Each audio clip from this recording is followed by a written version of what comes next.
আমরা আর নিতে পারলাম না, টেনে আনতে পারলাম না বাংলাদেশ থেকে সিঙ্গাপুর। 20,000 কিলোমিটার।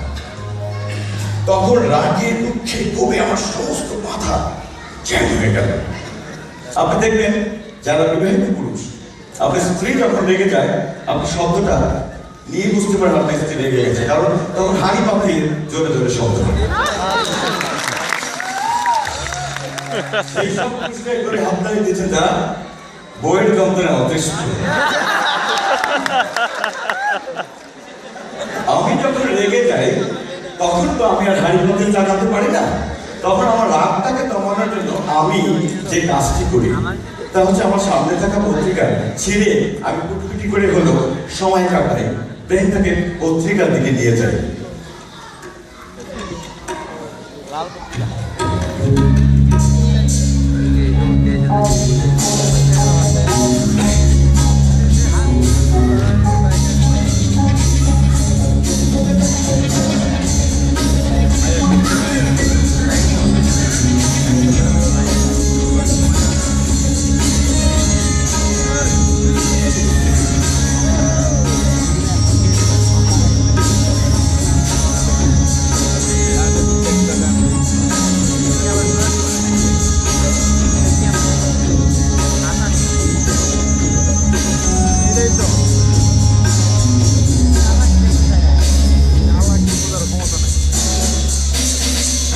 বাড়িতে বসে যখন এমন করে এমনি কাজ করতে হয়, রাগ থেকে দমা থেকে পত্রিকা শিখতে হয়, তখন রাগান্বিত দুটি চোখ আমার সামনে এসে দাঁড়িয়ে বলে, তুমি কি করেছো?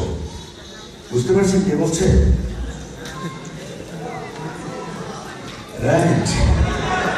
তুমি কি করেছো?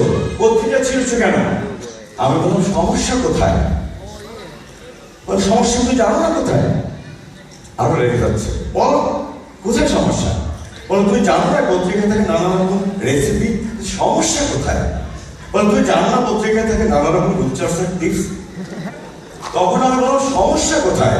বলো তুমি পত্রিকা ছেড়ে ফেলেছো, আমি কোথায় পাবো? আমি বললাম তুমি চাইলে এখানে পাবে।